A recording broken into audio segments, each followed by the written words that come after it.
ابن شہاب نے بیان کیا، انہیں عروہ بن زبیر نے خبر دی، انہوں نے خلیفہ مروان اور مسعود بن مخرمہ رضی اللہ عنہ سے سنا۔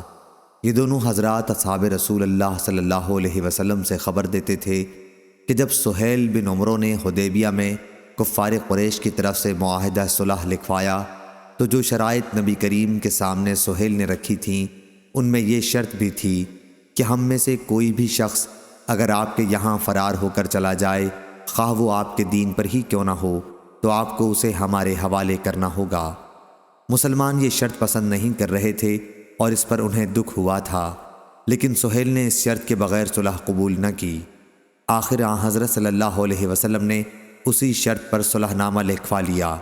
اتفاق سے اسی دن ابو جندل رضی اللہ عنہ کو، جو مسلمان ہو کر آیا تھا، معاہدے کے تحت بادل ناخواستہ ان کے والد سہیل بن عمرو کے حوالے کر دیا گیا۔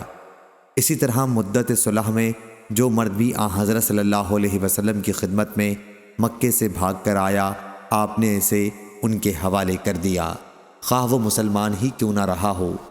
لیکن چند ایمان والی عورتیں بھی ہجرت کر کے آ گئی تھیں۔ ام کلثوم بنت عقبہ بن ابی معیط رضی اللہ عنہا بھی ان میں شامل تھیں، جو اسی دن مکے سے نکل کر آپ کی خدمت میں آئی تھیں۔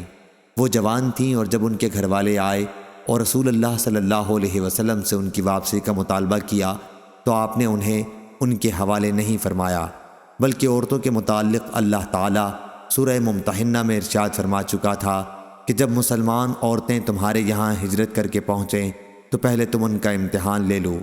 یوں تو ان کے ایمان کے متعلق جاننے والا اللہ تعالیٰ ہی ہے۔ اللہ تعالیٰ کے اس ارشاد تک کہ کفار و مشرکین ان کے لیے حلال نہیں ہیں۔ صحیح بخاری حدیث نمبر 2711 2712۔ عروہ نے کہا کہ مجھے عائشہ رضی اللہ عنہا نے خبر دی کہ رسول کریم صلی اللہ علیہ وسلم ہجرت کرنے والی عورتوں کا اس آیت کی وجہ سے امتحان لیا کرتے تھے۔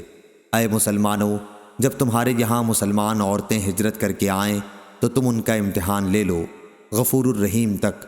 عروہ نے کہا کہ حضرت عائشہ رضی اللہ عنہا نے کہا کہ ان عورتوں سے جو اس شرط کا اقرار کر لیتی تو رسول اللہ صلی اللہ علیہ وسلم فرماتے کہ میں نے تم سے بیعت کی، آپ صرف زبان سے بیعت کرتے تھے۔ قسم اللہ کی، بیعت کرتے وقت آپ کے ہاتھ نے کسی بھی عورت کے ہاتھ کو کبھی نہیں چھوا، بلکہ آپ صرف زبان سے بیعت لیا کرتے تھے۔ صحیح بخاری حدیث نمبر 2713۔